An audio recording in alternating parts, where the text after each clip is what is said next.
During this committee meeting, we were provided by Delinka with a cost, facilities project cost and fund, no, that's the wrong one. The cost of modernizing the 1, 2, 3 priorities. And there was no specificity to it. It has been provided to us. I haven't looked at it, but that's probably where you're going to go now. But the thing is, again, Mr. Elzig, thank you. Thank you very much. One thing I caution, depending on what financing vehicle we look at, if this is going any further, whatever, do not make Jurupa Unified School District the laughingstock of the county, because we're not. Our schools are in very good shape. When Measure M was being sold, I thought our schools, from hearing from everyone out there, that our schools were dilapidated. Every site had leaky roofs and everything else. They don't. I'm very proud of the condition of our schools. Yes, we need modernization. Some of them we need major renovation, modernization. But do not make Jurupa Unified School District school sites the laughingstock of the county, because they're not. Thank you. Just a brief word of introduction. Ed Baruch, he's the principal of Neff Construction Company. The schools that you see in Corona Northville, most of those schools Ed and his company built. He's an extremely reputable contractor or CM, contract manager.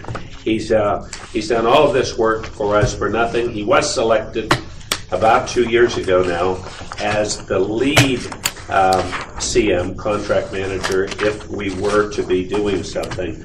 So we asked him, based on his knowledge and based on that, if he could help us out by putting some numbers together, and he'll explain how he got those, and we'll just take a little walk down, matching numbers to needs. So, yeah, thank you, Paul. It's nice to be here on the first day of spring and talk to you about cost issues. So I think your parents and Mr. Schaefer have done a great job in identifying need here in the district, and it is something of a comparison, and I've put together a comparative approach. Before I start, however, I'd like to kind of define some terms, because putting an order of magnitude to this need, sometimes the numbers can start looking really large. So it's very important that we understand that these numbers are generated based on certain assumptions, right?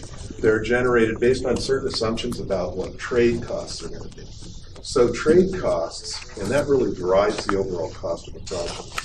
Trade costs are the costs that trade contractors and their laborers would charge you to change out this part, right? If that's all you were doing. You weren't doing anything else in there. So there's this basic trade cost. In California, we have, unlike a renovation in your home, we have a requirement to pay prevailing wage, right, for any work that you do above $1,000 on the project. Prevailing wage is anywhere from 3 to 4 times more costly than the standard, Title 24 home improvement kind of trade loan cost.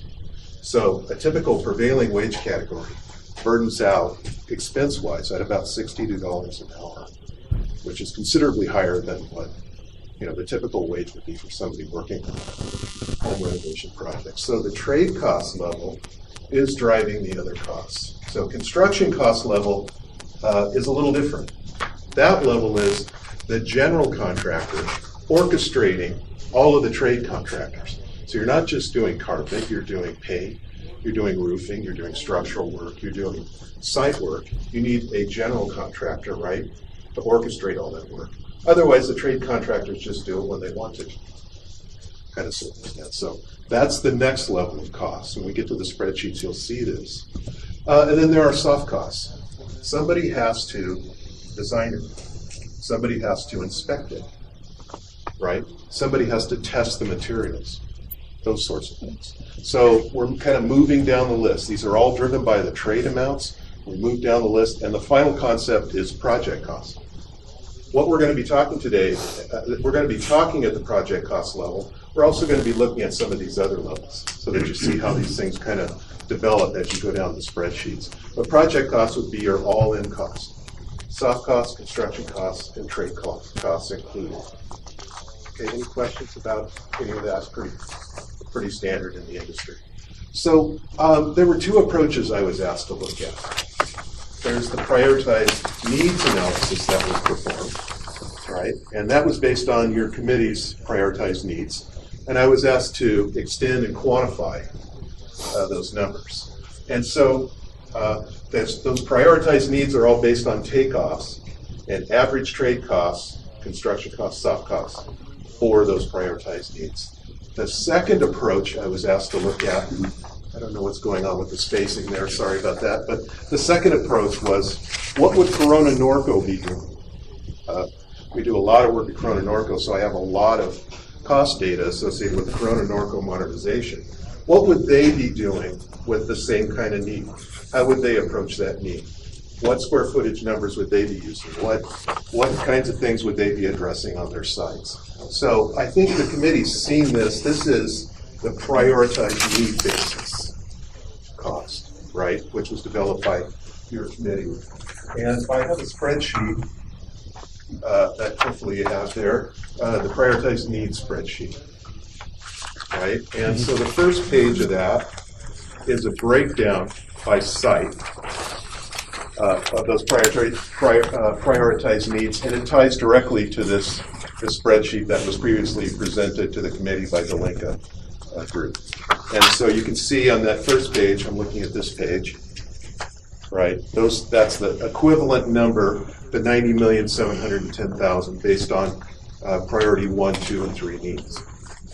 What I thought I'd do real quick is not go through every one of these because there's a spreadsheet here behind this cover page that backs up all of those numbers. But I thought I'd take a couple examples out and run through it with you real quick.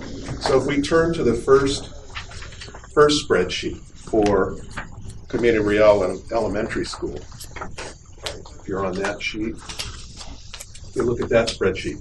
So in the boxes, those are the quantity takeoffs, and the priorities 1, 2, and 3 on the left, the quantity takeoffs to the right, and the numbers to the very right are the project cost level numbers by priority need.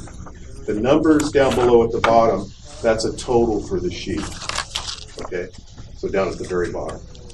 On the numbers on the right, there was a technology adder. So the numbers on the right are going to be a little bit higher because technology was added into all these sheets as a priority 1 need, right? And it was not included by the committee in their original identified items, but added in later. So you can see with technology added in, it's almost 6.4 million for that site.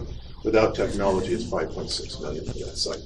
So that's the trade level costs, and the box down below provides all the burden for general contractor and soft costs. Unfortunately, yes. Let me ask you a question. Number 3 there, it says infrastructure upgrade includes interim housing at 200,000. What is that? Well, in your priority 1 level, you've identified sufficient scope that I would not be able to execute that scope without bringing in temporary housing onto the sites. Okay, so at the priority 1 level, if we're doing, our scope is such that I'm going to need to, in a given classroom, I can't be modernizing that classroom with kids in the classroom. I'm going to have to provide interim housing, right? So that's for the duration of the project, an interim housing. Am I explaining that?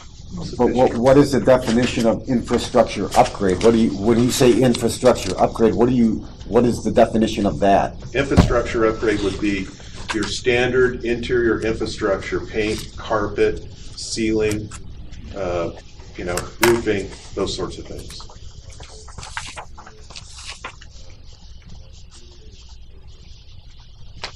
Okay, and so that's an all identified scope for, again, the committee identified an infrastructure upgrade need. I scoped that as not just an infrastructure upgrade need, but needing interim housing, because when you do work to that extensive of a level, I'm not able to house the kids temporarily in the classroom as I'm doing those infrastructure upgrades. So it's not just the standard trade costs, you have to house the students as well. Okay? If we turn back real quickly here to another sheet, if you go back to Ina Arbuckle as an example, I just want to illustrate the two different types of cost analyses that I performed. So that's about 5 or 6 schools back, Ina Arbuckle. You'll see that I did not price that project as priority 1, 2, and 3. And the reason was that the priority 1 scope was so extensive. The committee identified such an extensive amount of work on the site and need on the site that I looked at it as a total modernization level versus going at it piecemeal, priority 1, 2, 3. It was so extensive that I had to price it out as a total modernization. Okay? Any questions about? One more question. On that Camino Real, if we go back to Camino Real there, electrical capacity increase in classrooms, you've got C above. Yeah, that's in that infrastructure upgrade, Mr. Schaefer. So that's part of $2.8 million? Yes, that's part of the infrastructure upgrade. Okay. Right, I tried not to duplicate anything as I ran down the priority levels so that we weren't doubling up on costs. Okay. That way. So the infrastructure upgrade would include electrical. So I guess the moral of the story here is the committee identified what I see to be about in the neighborhood of $91 million worth of upgrades, priority 1, 2, and 3. And I approached it a variety of different ways, but for the most part, I tried to segregate it by priority. When your scope got too large, I just went ahead and did a total modernization on the site. So the second approach I was asked to have a look at is what would a Corona Norco level typical modernization look like for all of your sites, right? That is not to restore them to a complete new school, but what is Corona Norco doing on their existing campuses, their 20 and 25-year-old campuses? So some of the board members may remember that I did a presentation a couple of years ago where I identified all the sites in a standard modernization. So your next handout is the comparative analysis, which is the standard modernization handout. So if you can grab that. So I prepared for you, just so you can see, what a typical $60 to $70 modernization project would look like scope-wise. That's the first page. Okay? And then what a typical expanded scope would look like, which Corona Norco engages in, on the $75 to $80 a square foot level. And all the bolded items are items that they would be addressing in their typical expanded modernization scope. And then I went back, based on your priority 1 through 3 levels, and said if we punched up, and I've attached it, our needs analysis that we did in 2012, from $60 a square foot to the $85 a square foot, that's what gets you to that $163 million. So the 163 on the general spreadsheet there is taking all of the needs analysis we've previously identified, punching that up to $85 a square foot per campus, and then taking off your priority 1 through 3. That $74 million difference is what you see on the right-hand side. Okay. Any questions about any of that data? So basically, I'm just saying, here are your priority 1 through 3 levels. If you were to expand that to what Corona Norco would typically do in their modernization, again, not to the new school level, but a significant upgrade over what the state would typically be looking to do for you in their modernization levels, that's the dollar figure we're talking about. That's an order of magnitude. I know you've seen a lot of photos. I have a few more to show you, right? I've seen quite a few photos, but I just went around. I had one of my guys go around, and we had some of these photos previously from our previous needs assessment that just kind of make some contrast between some exterior and interior portions of your facility. So that's Jurupa Middle School from the outside, and of course that's the entry to Augie Ramirez over in Corona Norco. Considerable difference in look. between the two. And then here's a typical covered walk at Jurupa Middle School. Another shot of that, highlighting some of the structural issues here as well that need to be addressed. And that's a typical covered walk, the way they handle it at Jurupa. And here's typical fenestration, window treatment at Jurupa Middle School, and some exterior shots of condition of Jurupa Middle School, and typically what you see at Jurupa. And here's Jurupa Middle School with prismatic lighting, which creates glare issues on things like computer screens and books, and some window treatment from the interior blinds, and the indirect lighting at Augie Ramirez with recessed blinds in the windows. Right, typical Jurupa Middle School projector and projection screen with, it's a little blurry there, sorry about that, but this is Augie Ramirez with the smartboard technology as opposed to just the projection screen. So some data, or power for data at Jurupa Middle School, and some more power for data versus power located exactly where you have the data at Augie Ramirez, those sorts of things. So anyway, I thought I'd give you some additional photos. You may have suffering from photo fatigue here, but those are some contrasts in what you have between those two schools. So that's kind of what the story I wanted to tell regarding cost. I tried to be as accurate and conservative as I could. All of the dollars that you saw there are today's dollars, so they're not escalated for some future point in time. They would be what I take to be needed to modernize your projects, either at Corona Norco's level or address all the priority needs formulated by your facility technology. There's a lot of information that you've been given here, and we don't expect you to, or to have Ed go through it all now, but if you do have questions, you could forward that on to Trent or to Paula, and they'll be glad to compile them and give them to Ed. And we could ask you then to respond if you do have those things. So if it's okay with you, that's the way we'll work this particular thing. We're not trying to get an answer to everything tonight or to walk you through every school. Yes, sir. Let me just ask you a question on all these handouts. On this one, for example, it says Piddly Elementary School, 2012/2031. Yeah. And then it's got 4,148,000. And here we've got 8 million. Yeah, What is so that? let me explain the two different, those are years, the first two references. So it has a split eligibility, so it has portions that are eligible earlier than other portions. That's the reason, in terms of modernization dollars, when it becomes eligible for state modernization dollars. When we did our original analysis back in 2012, we were asked to make sure and time these projects. You're not going to do $163 million worth of projects in 1 year, right? That would just flood the marketplace here. And it's just not achievable, and I'm not sure that you could issue that level of bonds, to do that in 1 year anyway. So we were originally in 12 asked to go out and look at when could we be eligible for state modernization dollars. And that's something, so that's what that split number is. The difference is that difference in the $60 a foot. That should have $60 a foot reference, right?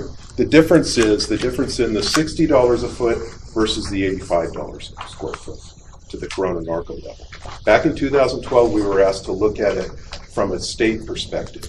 What would that level of modernization look like? And this pass through, I was asked to increase that to what the standard Corona Norco modernization would look like. Well, before another question we have, you were going to touch on. Ed is also very involved. He's been on the board of directors of CASH, the Adequate School Housing, and he's been very instrumental going up to Sacramento probably at least once a month, I would say, kind of like our superintendent, only looking at it strictly from a facility viewpoint. And we wanted him to have him give his take on what it looks like, the prospects for a school bond for this year. So, Sure. I purposely left that out because there's a little bit of uncertainty there, but I am willing to talk about it and address it. There is a little bit of uncertainty. A year ago, I was probably at 50-50 in terms of us getting a statewide school bond. Remember, the last statewide school bond was back in 2006. All of the funds, last time I was in front of your board, I indicated back in 12 that we were very close to running out of funds from the 2006 bond, and that was all depleted in the next year, 2013. So there are no statewide funds left in the typical growth modernization pots up at the state. So the question is, how likely is it that we're going to get a bond in 2014, in November of 2014, on a statewide basis? And interestingly, in the governor's budget, for the first time that I've ever seen, I've been doing this for 25 years, but the first time I've ever seen, there was an actual statement on school facilities in the budget. And the statement basically talked about the complexity of the state program and the need to push a lot of the decisions that are being made at the state level down to the local level. And so there was a lot of pessimism initially. But we've had some positive indications that it's likely, and we have a placeholder in both the Assembly and the Senate for a statewide school bond for November, so that it's likely that there will be some form of bond. It won't necessarily be what we've been accustomed to in the $8 to $10 billion range. It's going to be a smaller bond. And it sounds like it's going to target modernization and growth, new projects and additions, primarily, and potentially career technical ed. But not all the little boutique things that we, as they say, that we've seen in the past. I'd give it about 75% from what I've seen that will have a state bond. Interestingly, that's very important for districts to be in a position to leverage those state dollars. And so if you don't have much matching funds, it's very difficult to get access to the state dollars. I would say, in my mind, thinking along those lines, not only in terms of leveraging, but also having already plans in place to make use of those funds and to apply for them when they become readily available, when they do become available. That's a great concept, because the state is now prioritizing how they issue those funds. So if you're in a position with approved plans to get at those funds, you're going to move forward in line. They have a new process called priority and funding process. So basically, when you submit your funding application, you have to certify that you'll be ready to go to construct the project within 90 days. Mm-hmm. So yes, it's very important that you put yourself in a position essentially to leverage those dollars through being in a position to start the project quickly. Right? Thank you. Yeah. We'll never eliminate, I don't think, the leakage that we get because of where jobs are located, where we have so many hundreds of students going to Corona Norco, that we can slow that down significantly, I think. And one of the opportunities we're going to have is with the residential growth that is now occurring over on the West End. So even though the committee didn't look at that because there was nothing to look at except for dirt and now sticks going up, we do think it's important that we give you a few minutes briefing on what it looks like, what the residential development looks like in the district. So Trent and Paula are going to talk about that. Cheryl, if you need any place else, if you need somewhere else, okay. We know that, yeah. They need no introduction. So as you've seen on the west end of the district, we have now have some rooftops actually going in. I mean, they're coming along. So the model homes are moving right along and should be in place very soon, ready to sell. So we have about 1,100 homes that'll be going in that area. So we are excited about that. We have identified a potential site for a school, and as a matter of fact, we have a CFD that should be coming. I'm looking back at Delinka on at the next board meeting. So we're excited about that as well. And what we're looking at for that is a K-6 elementary school. on that site. It's a little over 10 acres.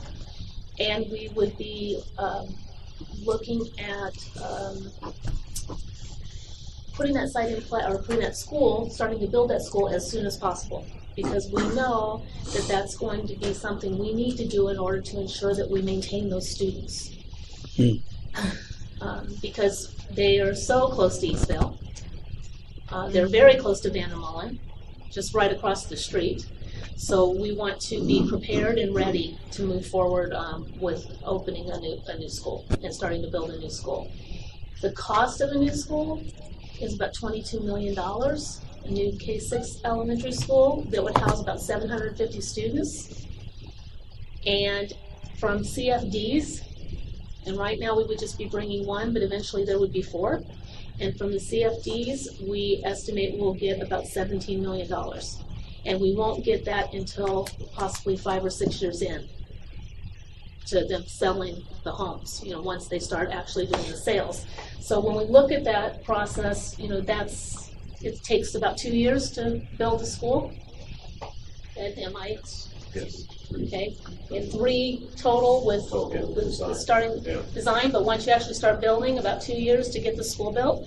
So as you can see, we're kind of up against the timeline. Oh, yeah. So, so that's kind of where we are with the development.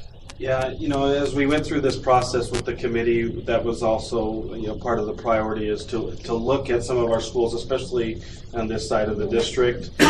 These homes that they're projecting to start in the 400,000s, and so we know that the families that will be moving into those homes are going to be affluent families, and they'll be looking for certain types of schools, and we want to make sure that we're in a position to offer those services to those families as well as the other families that are in the area as we change our boundaries and get those kids placed. So that's something that we looked at as we looked at Sky Country, we looked at Troth, Miraloma Middle, Jurupa Valley High School. Obviously, we took a hard look at some of the facility needs there in order to attract and make sure that our facilities meet the needs and the expectations of the families that will be moving in. So that could mean some immediate dollars, so that we can increase the aesthetics of schools in the Jurupa Valley, Sky Country, and Miraloma Middle, because those would be the schools that the students would be attending. So it may be some aesthetic enhancements to the school that we may need to do in order to attract the students, but that's a temporary. We know that the new school needs to be there because they want, when you buy a new home, as you know, they want the school that's in their neighborhood in that community, that local school. So that's what we're looking at, and again, we're up against a timeline for that. Speaking of timelines, what's the immediate next steps, and do we actually have a timeline to get in a position to where we can begin construction or building of the new school in a timely fashion? The CFD is the first step to get that CFD going so that we have that agreement with the builders, and so we can start collecting fees as they start selling their properties. And then we have already walked the site with an architect, and we will be identifying that site as the site we'll submit to California Department of Education so that they can determine, yes, it is a viable site, yes, we can move forward with it. So then it would be purchase of property and moving forward with designs and drawings, which we're already working on the designs and drawings right now. About how long would the state take to certify that it's a viable site on which to build? Do you know the timeline for the state? No. There's a couple of factors. CD? Yeah. It's generally 60 days, 60, 90 days. Okay. Unless there's environmental issues that we don't know about. Yeah. And we're Gas not lines. expecting that. When we Gas met, lines underneath. yeah, no gas lines. When we met with the the developer indicated that it's a flat surface. They went through the environmental Because of the dairies, yeah. Exactly, went through CEQA and all of that, and there were no issues. Good. They had no kangaroo rats. They had no, so No gnats. yeah, yeah, exactly, no gnats. So, so there were no issues there, and it's a very flat level property, so there's not drainage issues and those kind of things as well. So it looks very, very viable as a site. What, Yeah, Ben has indicated that there was some farming that went on. Dairies. There was. I'm revising that estimate. Yeah. Pretty significantly, anywhere from 6 to 8 months. Yeah. Because of the Because of methane. ETSC.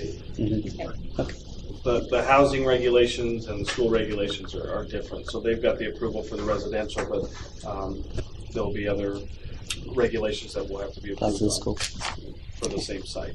Mr. Mendez, when we finish tonight, though, the last thing we're going to have is the superintendent's going to discuss kind of what's the next step and what's it look like for the board, and he's going to ask for certain things and have some sort of timeframes in mind, I think. So Thank you. right, you'll get into all of No, that. no, but If he does, they'll have them ready in the next 5 minutes. Yeah. Can I just ask Paula a question? There's only one elementary school being built west of Etowanda. Is that correct? Yes. Yes. Okay, and Yes. this is the development off Belgrade. There's three. Right, there's three developments up there. The development off Wineville, Lenore. they will go to They would go to the new the school. new school. Okay. can I add in a sort of answer though, real quick? There is a I-15 corridor general specific plan. In that specific plan are 2 school sites on the property located on Wineville. And before those projects, actually before they can build out residential, if they do there, we would have entitlement to a school site. Now, right now, the owner of the property, or at least the realtor, is not saying they're going to put residential in the whole property. So probably based on current projections, meaning based on current entitlements, current plans, one elementary school would suffice. So, Just to follow up on that, those 3 developments are the 1,100 homes you're talking about that will bring in 17 million by 2020? Right. Okay. The development on Wineville is about over 900 homes. Do we have an estimate how much revenue that will bring into the district? That was part of the CFD 8, 9, 10, and 11. So that is included in the 17 million. In the 17 million. Yes. Okay. The other developments, okay, so that's 11, that's almost 2,000 homes. There's another 2,000. Is that included in there also? There's a total of 4,000. Okay, thank you. no, but I want to say we're being very conservative about our projections. And just to, this sort of goes back a little, I'm sorry, no more question, but the school plans that we're using are plans, we at one point were contracting for 3 schools to be built. The drawings on one school were fairly complete and we own them. That doesn't mean they don't have to be redrawn. But we chose that particular set of drawings for a couple of reasons. One, it was the least expensive to continue with. And second, they're built on a modular, not necessarily modular, although they could be classrooms, but a modular kind of pod that you could expand the school at some kind of rate. So, and even start building essentially those same pods in another school and maybe have things like, I mean, there's a lot of flexibility. That was why we picked that. I just wanted to add one other thing because I know it's more than facilities that we're concerned about in the west end of the district. And as you know, we did open Rivercrest Academy at Jurupa Valley High. We're looking at a STEM agricultural kind of high-tech academy there. And we're looking at putting in, I think we're fairly well down the road, in Microsoft licensing classes for students there. And one of the things that we're concerned about is not them just being there, but making sure people know when they drive by the school, those things are there, and we're looking at the exterior of the campus. And we know that it's going to be time. It's going to take a long time for people to understand those programs are even there, but that's good. We want to draw both academically and from a facility point of view. Right. So We want to make sure that when those new homes are built that are right across the street from Jurupa Valley, they look at Jurupa Valley and they say, we want to go check out that school. They don't just look at it and say, no, we're going to go over to Eastville. We want to make sure that they're looking at Jurupa Valley. So we're planning at Belgrade be a one-way street that only goes to We could do that. Make it very difficult to get to Eastville. Paula, on the K-6 elementary, what's our average acreage on the schools that we have right now? Well, you know the average acreage on 8 to 12 or 13. yeah, they all have. Some of they them all have to extra be parcels. within- On the K6. On our K6, our Yeah, current 10, K6. about 10 is it. About That's- 10. We wouldn't want to work any smaller than 10. Yeah, 10's the average. Yeah. Are we looking, Peralta was really small, it was like 8 acres. So between 8 and 12 at all of our schools. Guys- okay, and are we looking at single or two-story? Right now, we were looking at single with what? Because I know at one time, we were looking at K-8, two-story on the one. But, Yeah. but I think that was the Lewis Right, site. right. Donna, do you have a question too? What size, is 10 and a half or 10 plus acres the average size, but you're looking at possible expansion on that site, so what sizes would you normally put?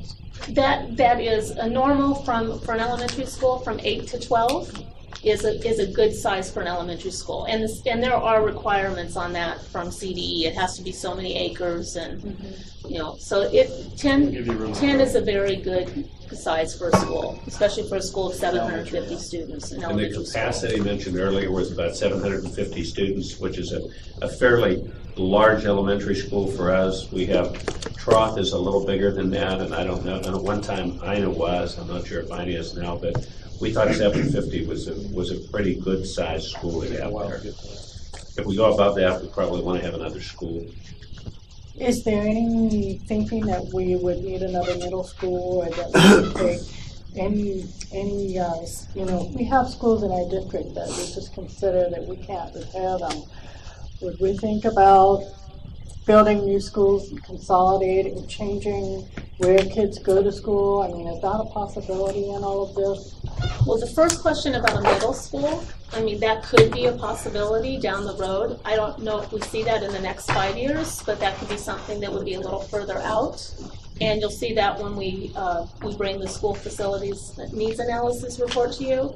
So that's not completely out of the question. When we look at this particular development on the west end, we feel that Miraloma Middle School has the capacity to be able to house those students and absorb them within the next 5 years. And that middle school can compete with, as far as school choice goes, with the other newer schools on the other side? Well, that's what we're talking Well, about. That's a little bit of what we're talking about. two and a half answers to that question. One is, what was, Ramirez was like a, what, $50 million school. 45 million? So we're not going to be likely, even with the healthiest bond, to ever have that kind of money at this point. But Miraloma actually structurally, design-wise, a very nice school.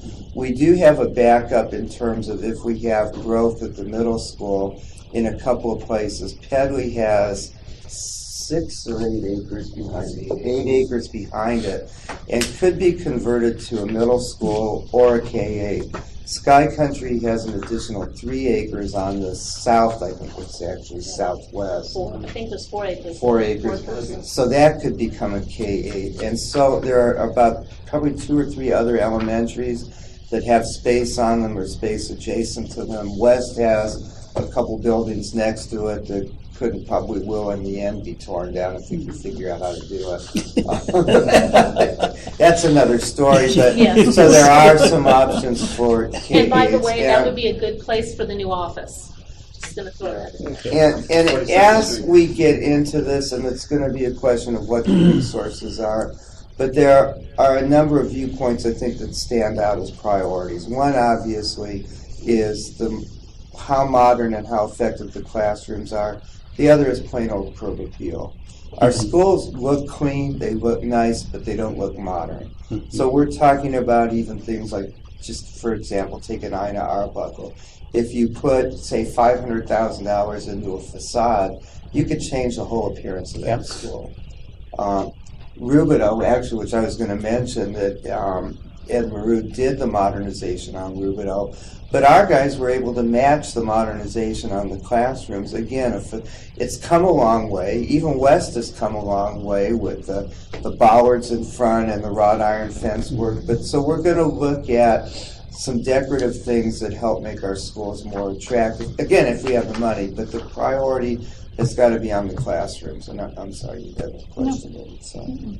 So we've got kind of lots of issues and backup plans and things to do. So if the growth comes rampant, this board at one point many years ago looked at K-8s and I think was somewhat neutral about, so I think, I'm not saying what conclusions you would come to, but from an academic point of view, it's an option that would allow, as a safety valve, not to have to spend $40 or $50 million on a new middle school and maybe half or a third that much by adding classrooms and revamping some of our elementaries. And We have space in Sky as well. Right? I would say I was sort of the lead for that investigation at the time in terms of exactly. So I did presentation to the board and PTAs and all that kind of thing. And what I found out in the research that I did at that time was that you can actually reconfigure K-8 configurations in terms of looking at it from the perspective of an educational benefit to students. So it's doable from that perspective as well. There's certain considerations that need to be taken into account, but because I know that was one of the concerns that we encountered with parents, at some point, and I think that we would have, if we were to go that route for whatever reason, we decided to investigate that. It would be feasible to look again at the educational dimensions of that and involve the community in letting them know the benefits or drawbacks that we might encounter in terms of the educational benefit for their students. Right. Okay. And just one thing on the west side, as you probably know, most of the loss, and it's logical, to Corona Norco has been from the west side. So we had a lot more students in Mariloma Middle, a lot more students in Jurupa High School. If we are able to build an elementary school on the west side, we're going to automatically, I would think, be able to capture a lot of those kids in the middle school and high schools then, because if they start in our district, and just the reverse occurs too. If they don't start in our district, I don't think we have any hope of getting them back when they go. If they start over there and they're in elementary school, we probably lose them. So Benjamin Delenka and Rachel, is Benjamin going to do Rachel's talked to our committee before and did a great job. Benjamin's done an awful lot of work for us, and some of it has been totally on a volunteer basis too. So Donna, would you talk to the mayor about creating Belgrade as a one-way street? That would also funnel people to shop in Jurupa Valley rather than East Valley. The next council meeting, they can address that. Good evening. So what I'm here to talk about is funding tools available to make this all happen. And I never know why I'm at the end of every presentation. And typically, I don't think so. Typically the room's empty when I talk, so this is really nice to actually have some people here. When we look at the funding tools that are available for school facilities, we always start at the 30,000 foot level. And so we're always wanting to see where we may be able to get some type of funding without having to look locally. And so the first place we look is the federal level. And the federal level over time has provided some funding for school facilities, but at this point in time, it does not have any funding for school facilities. And it really doesn't provide funding. What it does is it provides relief on the interest that you may be paying to bondholders. That's really what the federal dollars are used for. So for example, if you were to issue bonds and you were to qualify for one of their funding programs, let's say your bonds go out at 5%, you may be able to receive 4.5% of federal subsidy, so you're only paying half of 1% or 50 basis points of interest. Okay. Unfortunately, at this time, those programs are not available. Ed talked about the state, and he talked about how there's no money at the state level, and that the next statewide bond election could be November of 2014. And it was great to hear Ed talk because he's very optimistic. The two things that I would add to Ed's being a little bit more pessimistic is the fact that if there is a state school bond on the ballot, as Ed said, there would be changes to the current school facilities program. Agreed, Ed? Every time the state changes its program, it provides less money to the school districts on a match level. And so let's say, for example, right now, they claim that the program for modernization is 80-20. Okay? So that means, you put up your 20%, they'll put up their 80%. Okay? Well, first of all, when they say 20-80, they're not looking at the $5 or $6 million budget that you have. They're looking at what is the eligibility of that classroom. And so it's probably about a third of the $5 million. Okay, so if you take, Rachel, help me out here. So if you take $5 million and the state will fund a third of that, okay? 1.5 million. So call it 1.6 million. And then of that 1.6 million, they're going to give you about 1.3 million. So while they say it's an 80-20 program, they're paying 1.3 million on a $5 million project. Okay. So, one of the things that the governor is very good at is selling his ideas, whether it's local control funding formula, whether it's LCAP, and all of these types of things. The state's also very good at suggesting that they contribute more money to school facilities than what they actually do. The third item is school fees. And Jurupa Unified School District has been imposing school fees on residential and commercial industrial development since its inception of being permitted to do so. We will be bringing forward to you a level 2 fee study in the not too distant future. The fees that you collect are to be used for the expansion to existing schools or the construction of new schools in order to accommodate the impact that's being created. School fees are not intended, especially your level 2 fees, are not intended to be used for modernization purposes, because we're justifying imposing the fee on new residential and commercial industrial development because there's an impact associated with it.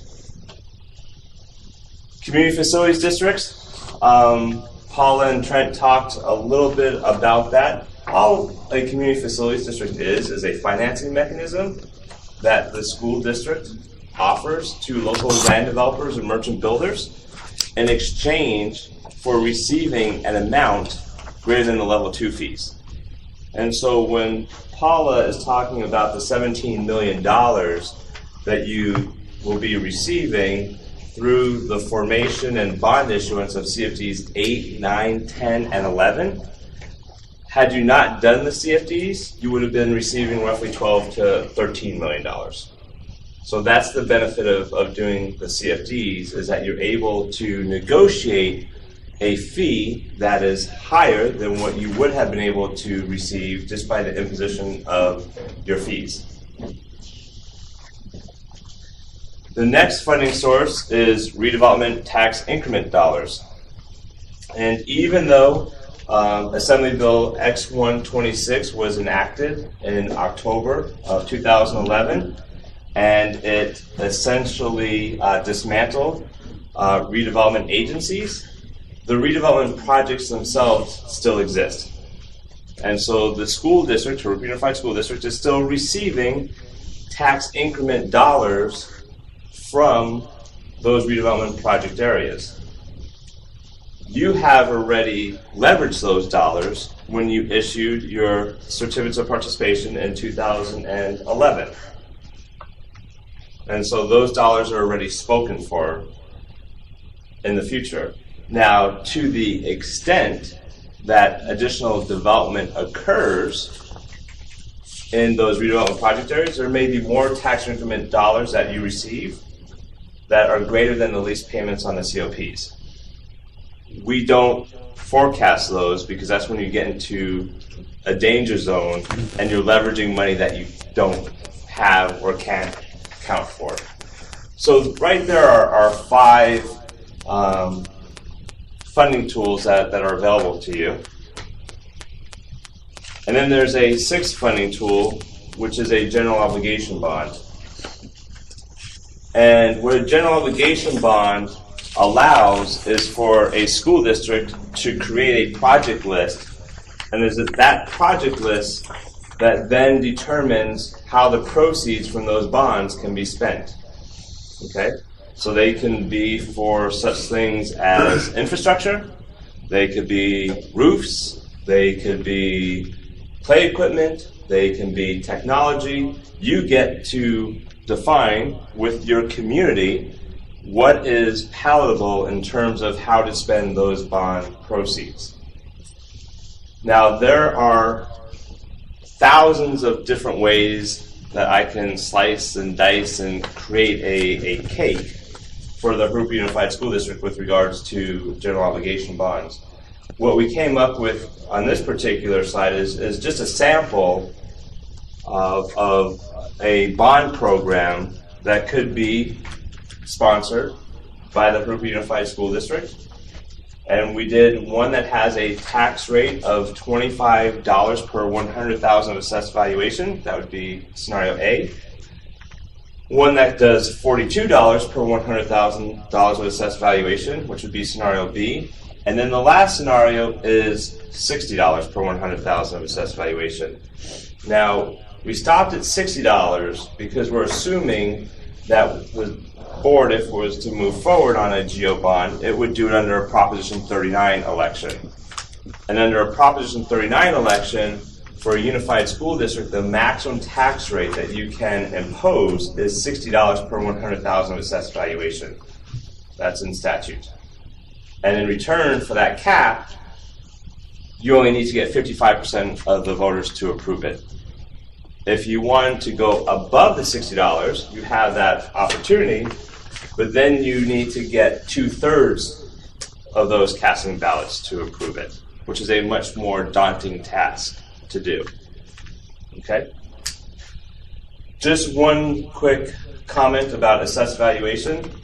The tax is based on the value that is listed on the tax bill, not the value of the market. Okay? So that is a clear distinction that needs to be made, is that your tax is not market value, it's assessed value. That's what the county charges your Prop 13 1% on. And so, for example, the median assessed valuation in Jurupa Unified School District is $168,000. So when we're looking at a tax rate of $25 per 100, that would mean that the median home would be charged $42 a year.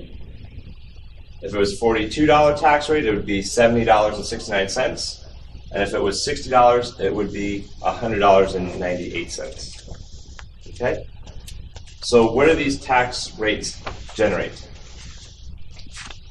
A tax rate of $25 would allow you to seek authorization of $80,500,000. Okay? Now, that $80,500,000 cannot be issued immediately. It needs to be issued over time. And so what we would be doing is working with administration and Ed to figure out how does that $80,500,000 stack up against the projects as they occur. Because what we would have to do is Ed's numbers did not show inflation, we'd have to build inflation into the cost estimates to see whether or not this $80,500,000 is enough to get the projects done over a period of time. Okay? So don't think that because Ed showed a number of like 70 million and this is 80 million, that there's $10 million extra. It's probably more like when we take that 70 million and we do the work over a period of time, 80 million may not be enough because inflation over the last 10 years for school construction has been running about 4.5% to 5%. Okay, so if we go scenario B, we could have authorization up to 136,500,000, and then lastly, if we go to scenario C, it would be 194,500,000. Okay. One of the things that we wanted to share with you, because there's been a tremendous amount of press over the last 12 months with regards to this new debt service to par ratio, meaning how much debt service are you paying with regards to the principal that you're borrowing. In all of our analyses that we've done to date, the program debt service to par ratio is 2.5 to 1. And no one individual bond issuance is greater than 4 to 1. And I think, Rachel, none of them are even close to 4 to 1. I think the highest one is like maybe 3.1, if I remember correctly. So we're adhering to Assembly Bill 181 in these. And if you look, the ratios are far below the 4 to 1 that AB 181 places a cap on. I know there's lots of questions, so fire them at me. I just have one. Let's say that this didn't go. The public just says no. If the district qualified for a quality zone academy bond, Yes. would we qualify for that federal subsidy on that? Again, you have to be issuing some type of debt. Right. So, for example, we've done that when you've issued certificates of participation, where you can issue certificates of participation and basically you're paying $1 of lease payments for $1 worth of debt. So there could be ways in which, even if this failed, that you would have the ability to maybe look at that type of structure, but it requires you to issue debt. And then the question becomes, how are you paying for that debt? Because the federal government doesn't pay for it. It just subsidizes the interest component. So the other half of the answer to that is we don't really have a revenue stream to pay that debt other than our operating costs, which we're bound by state regulation to put into instruction. In fact, as much as they call it a local control funding formula, we're even bound to the point where we have to increase the funding for the targeted groups by a certain amount each year.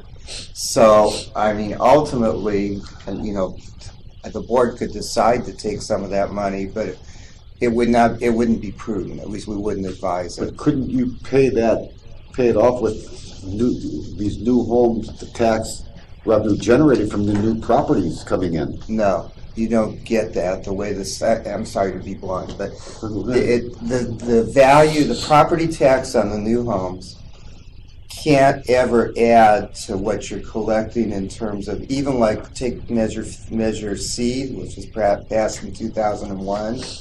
We're collecting, because we've reduced what was the debt at $60 to $52 because there's more houses. So ultimately, over time, if we never pass a bond, Measure C will become even less, but we can't make it be more. So you can't capture the property tax from new homes to pay for capital improvement for debt. And the state captures it for the revenue we get, not revenue limit anymore, but now LCFF funding is all calculated. They use it, and the state benefits from the new revenue from the property taxes, but we don't as a school district. That's sort of a simple answer to formula Paula could probably spend 2 or 3 hours describing. But and if you want us to go into that at a further board meeting, we can do that. But essentially, there's not a revenue stream to pay for capital facilities any more than we have today. And we can't capture, other than the CFDs that we're building with the new houses and that, we can't capture any other type of property tax any other way other than have property owners authorize us to collect that tax. And it's got to be a tax added to the value of their property. Does that answer the question?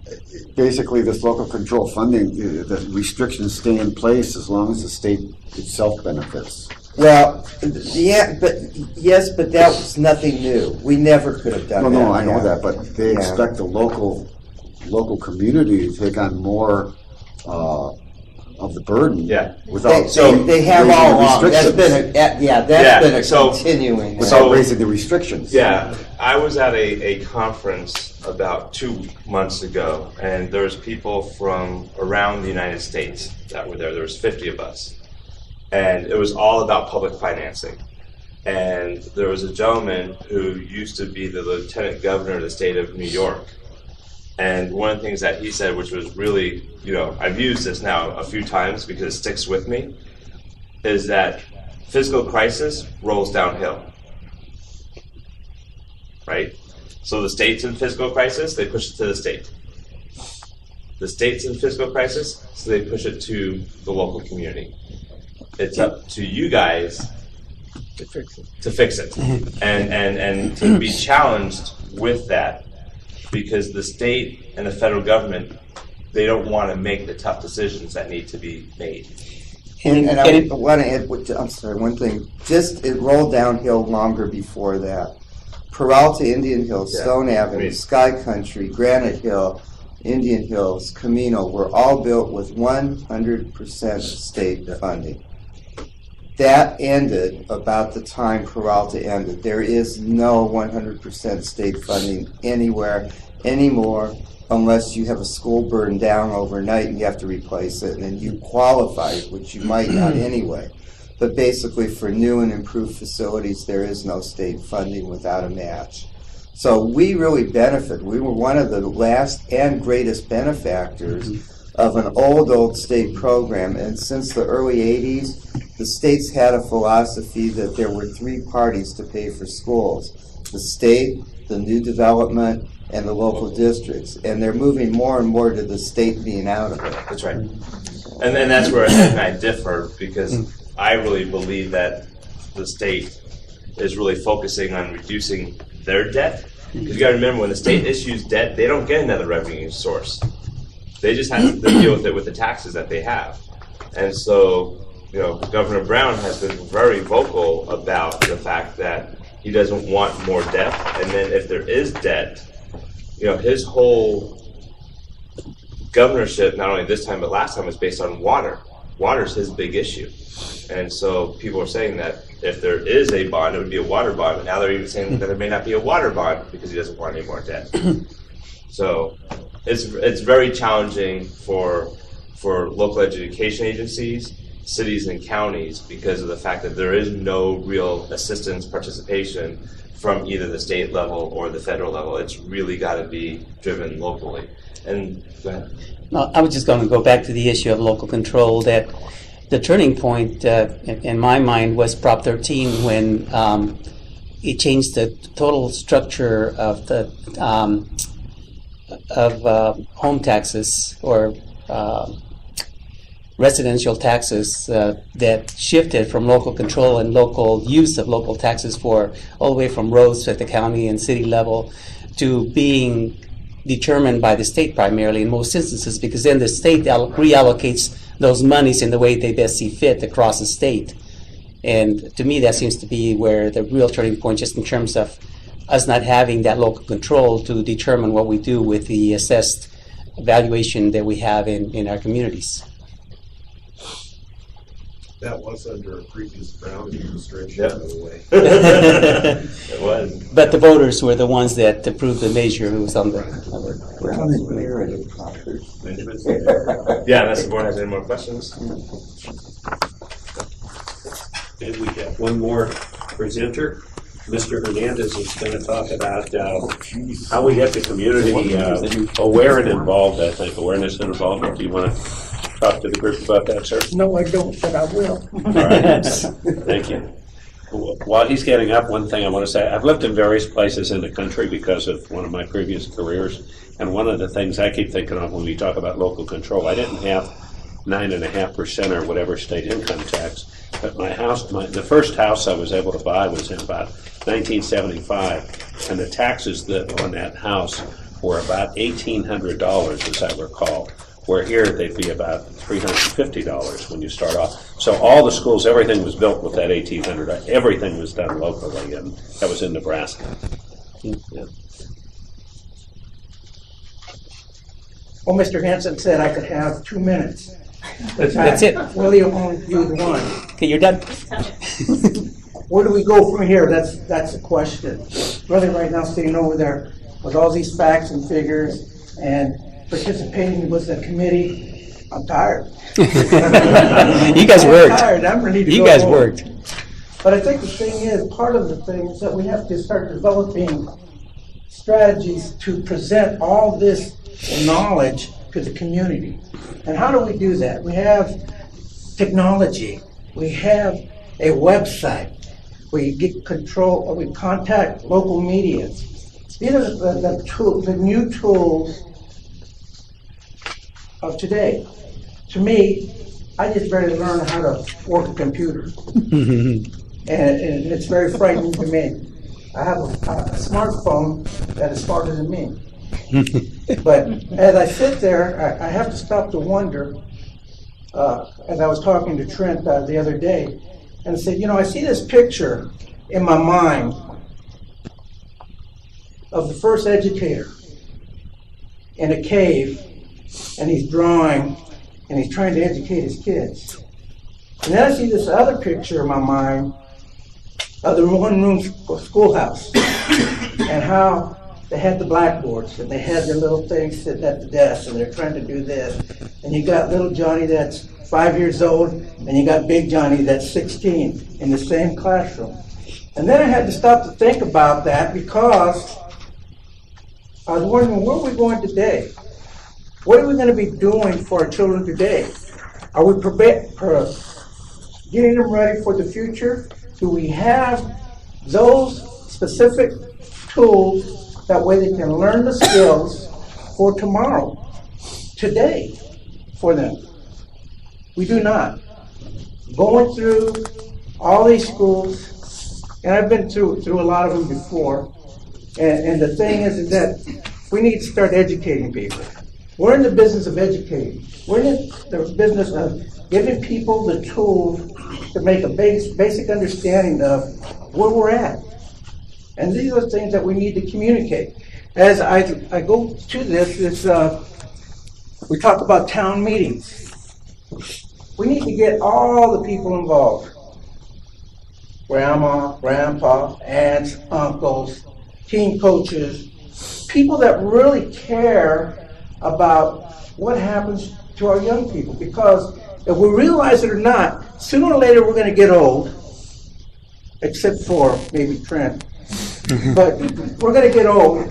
Somebody else is going to have to pay the taxes. Somebody else is going to have to become the school teacher. Somebody else is going to have to be the superintendent. Somebody's got to have to do something. And if we don't give them the tools in our local community, then where do they go? What happens to them? Do they go to McDonald's? By the way, McDonald's, there's a McDonald's back east that's requiring them to have a BA before they apply for the job. And I was laughing at that because I was telling one of my kids I worked with, I said, you know, you got to have a degree to work at McDonald's back east. But what are we going to provide for them? If we don't give them the tools to get an education that's going to motivate them to look beyond who they are, then what have we done? Part of the plan is to start developing talking points. Start talking about strategies. Start talking about to every person you know. Go out and meet youth groups. Talk to parents. Go to ball games. Ask them what their concerns are. Tell them that, did you know this? Did you know that? Have the principals go have a tea at the parents' house to say, and have their neighbors come in and say, this is what's happening in our schools. We just want you to know that our facilities are falling apart. We don't have the educational environment that these kids need to progress in a positive way. Now, do you want your child to be incarcerated for about $35,000 to $45,000 a year? Or do we really want to invest that money into a good, productive citizen? And sometimes you have to play hardball with a lot of people, because if you give them a picture of an individual digging in the trash can that they knew was a pretty smart kid, but he didn't get the opportunities to get the skills they need because of something that happened. You know, that starts breaking their hearts. You start developing nothing, because it might be their kid. It might be their friend. So the way we get the message out is, first of all, it's not so much, hey, we need a bond, or we need money. This is what it is. This is what our educational environment's all about. It's not about spending money and having luxury things, but it's giving them the tools, the basic tools that they're going to need. And by doing so, I think educating parents especially, and families, they're going to be your foundation to get this message across. But unless we communicate, unless we give them the facts, and not tell them, hey, we need a bond. No, we're going to tell, look at our we don't have, what do they have, blackboards now? They have Smart boards. Smart boards. See, and you say, what's a smart board? I don't know, but they're using it. It's new technology. These are the kind of things that we need to bring to the attention of the citizens in our community, those people that vote. You know, we talk about senior citizens. Senior citizens get to the point where they say, I raised my kids, and I don't need to do this anymore. I'm not going to pay for any more kids. But again, you start to realize, you say, hey, wait a minute. Someday that kid may be a doctor, and he might help you. Someday that kid may be an administrator, and he might help your grandchild. These are the kind of parallels we need to develop in our community. That way people can start caring about what really happens in education. You know, they're so busy with the economy and the way things are going out there. They struggle. They struggle every day. I bet you 95% of the parents that care and love for their kids and are involved, they're too busy out there trying to make a living to really pay attention to what's happening. And I think the thing is that we need to get their attention. And we need to force ourselves upon them by saying, hey, I'm going to come to your house. Oh, I'm going to go to the Rotary meeting. Hey, I'm going to go to the Little League. I know the president of the American Little League or the National Little League or Pony League.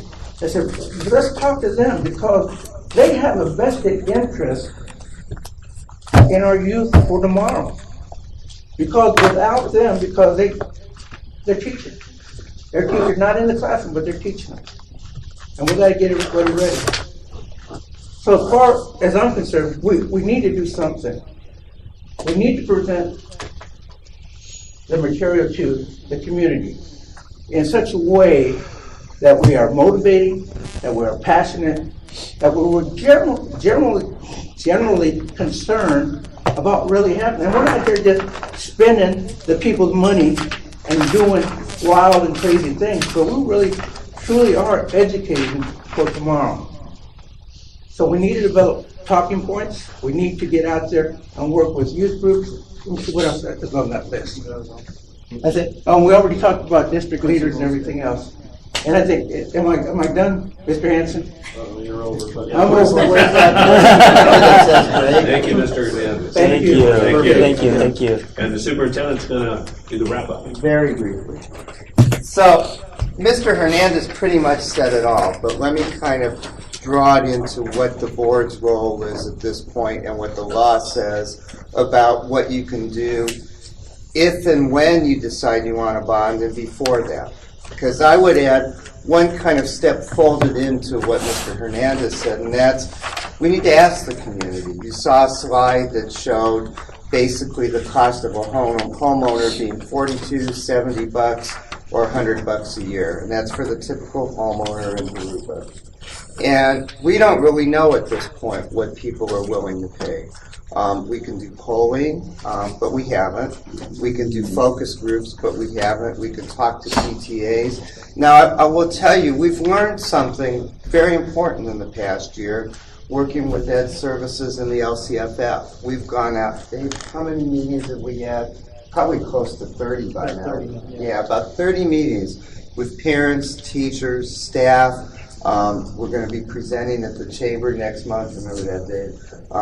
And we have gotten a lot of feedback that we expected, but a lot of very constructive feedback that we didn't expect. So I think in order for the board to make an informed decision, the next step is really talk to the community, as Mr. Hernandez said, poll the community, and we can do that all with district resources until and unless you decide you want to bond. And I personally would not recommend you decide that very soon. Now, obviously, if you want to put it on in November, you have to decide before November, and there's a timeline. But we have a nice window of 2 or 3 months where we can look at that and to one degree or another start talking with the community. And what we are going to do to bring for discussion at your next meeting is to really ask you the question if you would like us to bring on a professional consultant to help us with this. A couple of us do PR as part of what we do. We're not PR people. It's in Mr. Hansen's job description. It's in my goals, but none of us went to school in PR, and I think there's an art to it, other than just beating the ground. I mean, we all know how to beat the ground, but we want to do it in a way that's going to use the best resources. So that would be the first discussion for the board. I mean, obviously, you can decide what you want. You could decide at the next meeting to drop the whole thing. You could decide to put a bond on the election. I think the most prudent path is exactly what's been laid out to you by Mr. Hernandez. First of all, there's a lot of information here to be digested. I think I'm going to tell you as a staff, I can make the commitment of everybody in this district that irrespective of what facilities we have, we will do the very best we can by the children in this district. It kind of even surprised me watching this, how long it's been since we put money in the schools. Even our modernized schools haven't been modernized for 8 years. We do know, and this board has had a very strong concern about losing students to Corona Norco. And we know, because we looked at the data, that if you look at Vandermolen and Sky Country outperformed Vandermolen. People were not looking at the API. They were looking at the grounds and the building. And so that's an issue the board can deal with. There's some things we can do about it, but it's certainly an issue of concern. So I think as we move on, and I'll work with the board president about what should be the question on the next agenda, but I think primarily it's to talk about what Mr. Hernandez did and reach out to the community and start asking, what's the tipping point at which the board, the community will support it, And I think, as Mr. Delinka said, we kind of have a foregone conclusion, and maybe we're wrong, that this community couldn't bear a 66% bond and a whole lot of taxation. I think that's fair, but I mean, the board, I don't want to tell you can't decide that. You could. I would probably recommend against it. They're very hard to pass. So, that's kind of the end of our presentation. Again, pardon? Oh, you have a question? No, I finished your thing, and I have some comments. Okay, so basically we'll bring that to the next meeting unless the board gives us other direction. I really want to thank our staff and parents that work with us. You guys are stars. We even had a couple people when we gave them additional job duties and recruited them to go speak at the state on the regulations for the local control funding formula You know, we've got some stars here, all of you. You think you're off the hook, but you're on our PR roll, whatever we're doing in the district. So with that, unless there's questions of me, I'll sit down. All I'd like to do is a round of applause for the committee. This is a heck of a lot of work. They did a fabulous job, very thorough, very well presented, very comprehensive. I think they just deserve really a lot of credit for pulling And this Mr. together. Gill,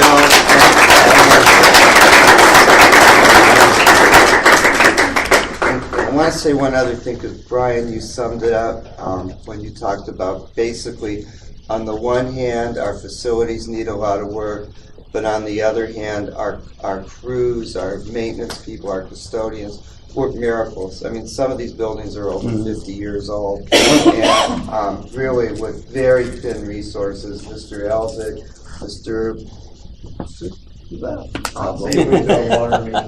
Oh, we had okay. As we speak, we were trying to create a problem here, but it didn't work.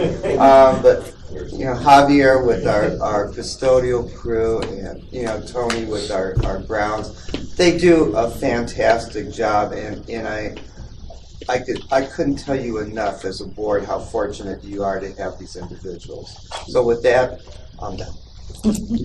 Done.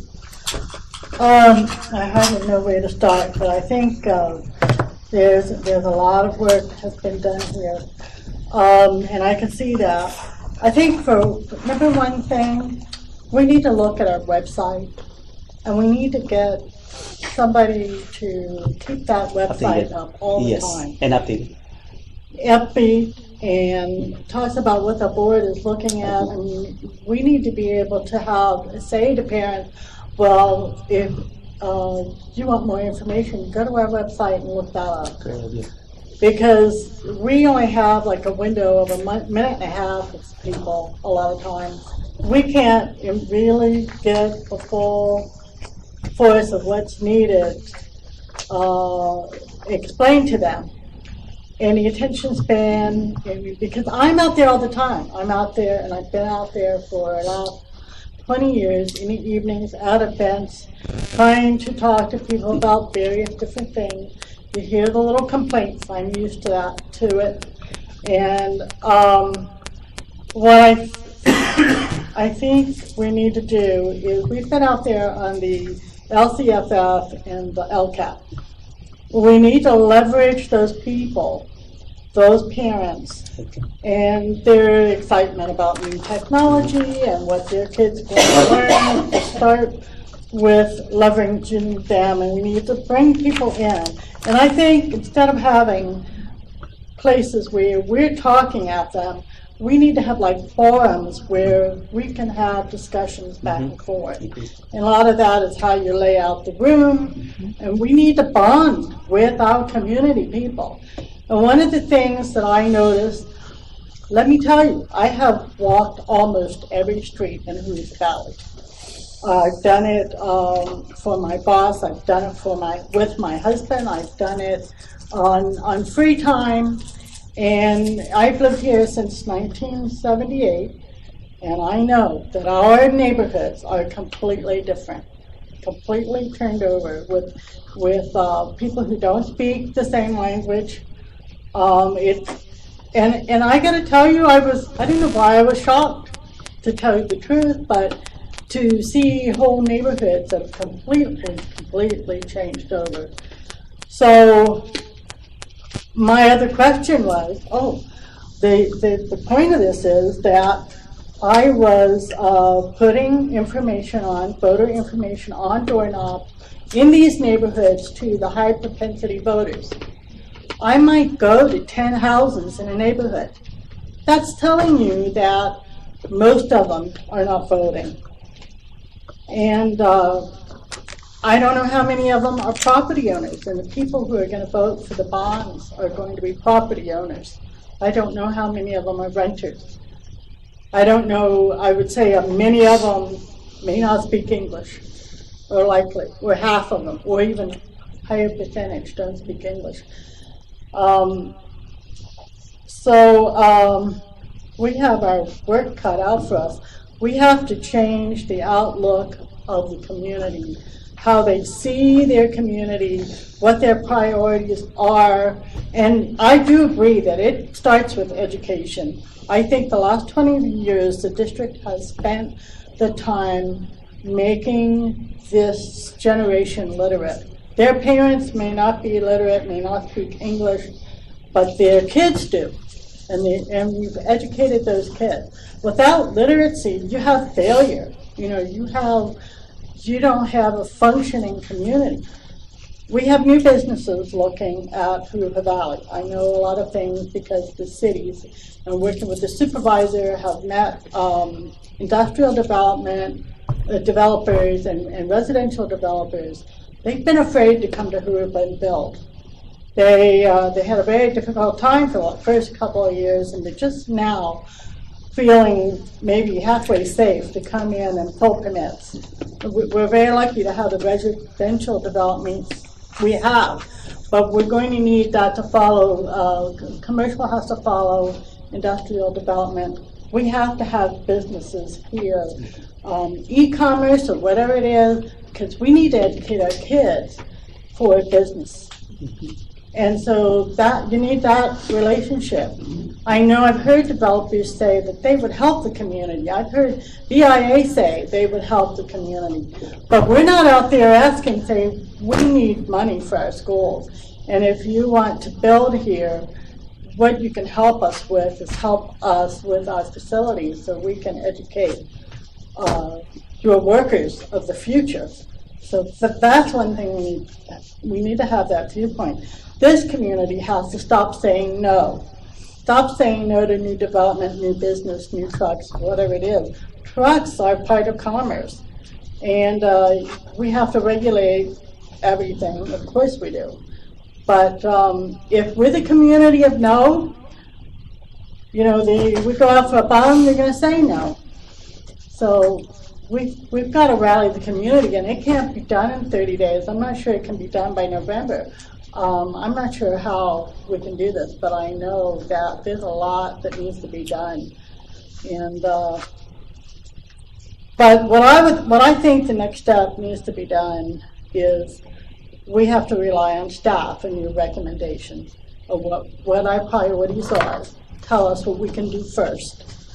When we look at bonding, I recall that we could do bonding in a graduated sense where you can do the work for 5 years and pay those off, and then you can bond for a long range of time, and then you can pay them off in 5-year increments before you expend the money for the next 5 years. Maybe we do something like that, looking at 20 years ahead. I don't know how much time it's going to take us to do all the work that we need to do.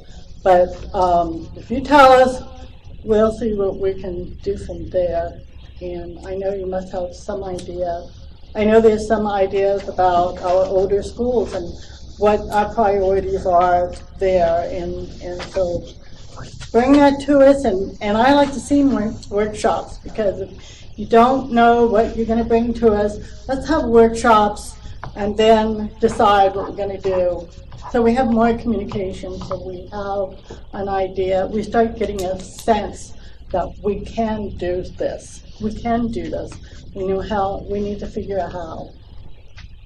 Just a quick comment. We purposely did not go into, I think Mr. DeLinka said, that literally the thousands of scenarios. What they did do is assume, though, that they would issue in sequences to pay for technology so that you were never paying for more than 5 years for a piece of equipment. And that was at least some of the thinking in the initial, which are very rough projections. So.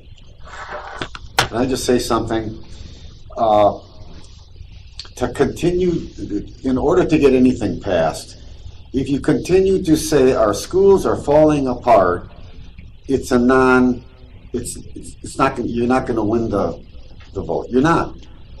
We have to tell them what we need and what we're going to do. What we're going to do. We need to express to the public that our infrastructure is old. We need new drainage here. We need wiring here. We need walls taken down here and reconstruction. This is what we need. We also, part of it has to be, and I don't know if Jurupa, JUSD can be a leader in it, but with 70 to 75% of our kids not continuing on to college, career tech, if we could put $10 million to that of this bond, where any kid is year-round can learn a trade. That is more important than, if they heard that, I think a lot of people in this community would say, let's go for it, because our kids need skills, they need a trade. And if we had, whether the kid is eligible to attend these classes, if they're not, if they don't, I forgot what anyway, let me move on. A serious effort in career tech education with our students is a must, and I would put $10 million or more into this, because there are kids, our students graduating from college with degrees that can't even find a job, and they don't even have a skill. If we taught skills, that would draw kids back to our district. But to sell us as this school district is falling apart, or having someone pointing to a leaky roof, that's not going to win it. It's not. Most of our facilities are aged. They've aged. Some of them have aged like fine wines, and some of them a little vinegar here and there, but they are in good condition.